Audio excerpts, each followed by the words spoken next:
everyone, welcome to this second update for today. So I'm just giving you an update on what is going on across the Caribbean. So we've got a lot of moisture around, and as expected, as I've been talking about over the past couple of days, that rainfall event, it is unleashing right now, and it's going to get worse for areas such as the Dominican Republic and also Haiti. There could be significant flooding as we're going to be heading into the next couple of days. For Jamaica, there's been a lot of heavy rain across multiple parishes, especially northern parishes, since the late morning headed to the afternoon hours.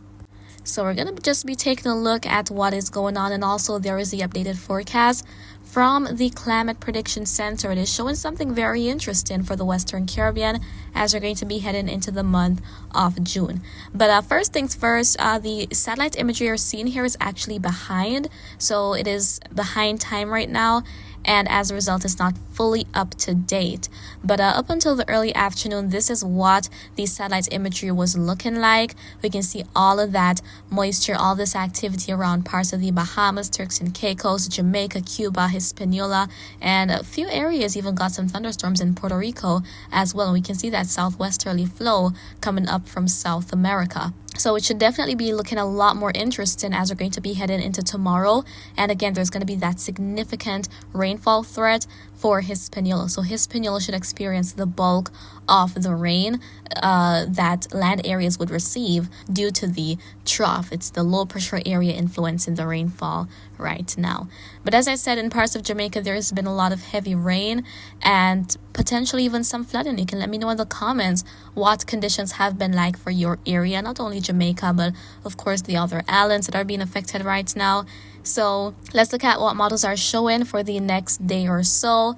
For GFS, as we're going to be heading into tomorrow morning, we are seeing all these green shadings around, even those yellow orange spots. That's all representing the moisture, the precipitation rate. So we're going to have a lot of moisture around the Caribbean, all that rain moving into Jamaica and even Hispaniola as well as we head into tomorrow.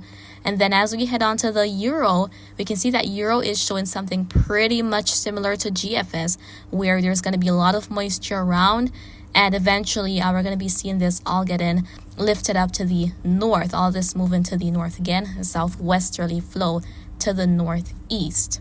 And then we also have the icon model showing quite a bit of moisture still within the vicinity of Jamaica, Cuba, near the Cayman Islands as well, and even for Hispaniola as we head into tomorrow morning. So there we can see that models are agreeing on this. It's going to be pretty wet as we approach the middle of the week, and through the latter part of the week, some areas will still be experiencing all of that rainfall. So that flood threat is going to be lingering for the next couple of days.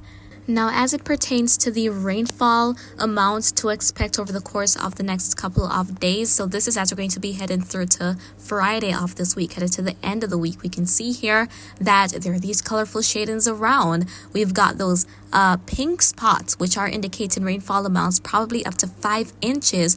So this is what Euro is showing. The bulk of the rain is likely to remain offshore Jamaica to the east, but some of the eastern parishes could potentially experience rainfall amounts up to 3.5 or 4 inches in total between now and Friday. Then for Hispaniola, for parts of Haiti and the Dominican Republic, probably rainfall amounts exceeding 2 inches. And then other surrounding areas, Cuba, the Bahamas, Turks and Caicos, there's still going to be some rain around in the area.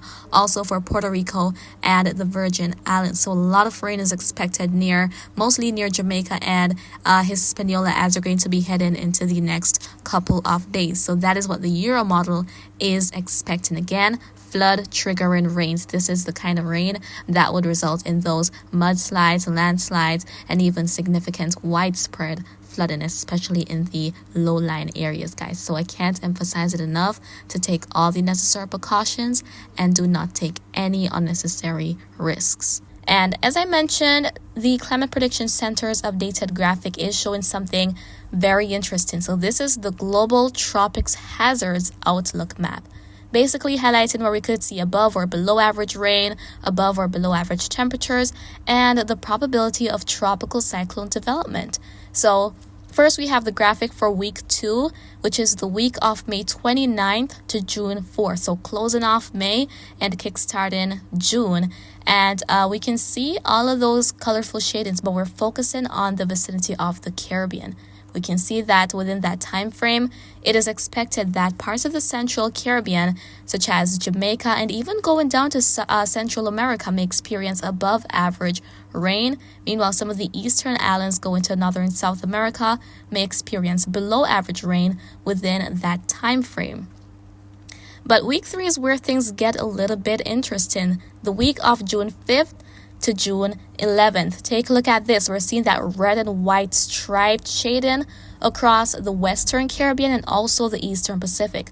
That means we could see an airflow pressure try to form into something around this time. It is not a guarantee that, hey, it's going to be happening, but there will at least be increased moisture and a lot more rain within this general area of the Western Caribbean and Central America as well. So that looks pretty much possible. I mean, it's June. It's going to be the start of the hurricane season, and the Western Atlantic is likely to be pretty active. So that is definitely something to watch for and something that I will continually update you guys on. I mean, I post my update videos every day, and in cases like this where there's actually something ongoing, that is when I sometimes do my dual updates, 2 updates daily. But I mean, overall, there isn't anything marked right now for development with that trough in the area currently producing all the rain. The National Hurricane Center has not marked it as an area to watch for development, but models such as GFS have been showing that it could try to become something over the coming days. But we'll see what happens in terms of that, although I give it a very low chance of actually materializing into anything much. However, I will keep you posted as I always do. So that is what I wanted to share with you in this update video. Again, there is a lot of rain right now in parts of the Caribbean, and this is going to continue through much of the week. So for Jamaica, heading through the rest of today into tomorrow, some areas could receive additional heavy rain, which could trigger flooding. Similar story for Hispaniola and potentially even parts of Cuba. Lots of activity was developing in parts of eastern Cuba today. So it is likely that we're going to see this surge in moisture just loitering about over the course of the coming days. And again, please take all the necessary precautions and do not take any unnecessary risks, because the flood threat is real. So we may not have anything marked for development, but at the same time, it's not all about, tropical depression, tropical storm.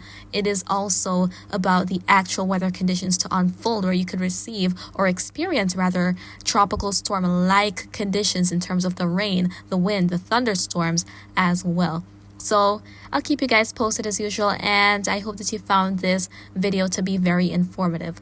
However, if you do have any questions, as always, please feel free to leave them in the comments.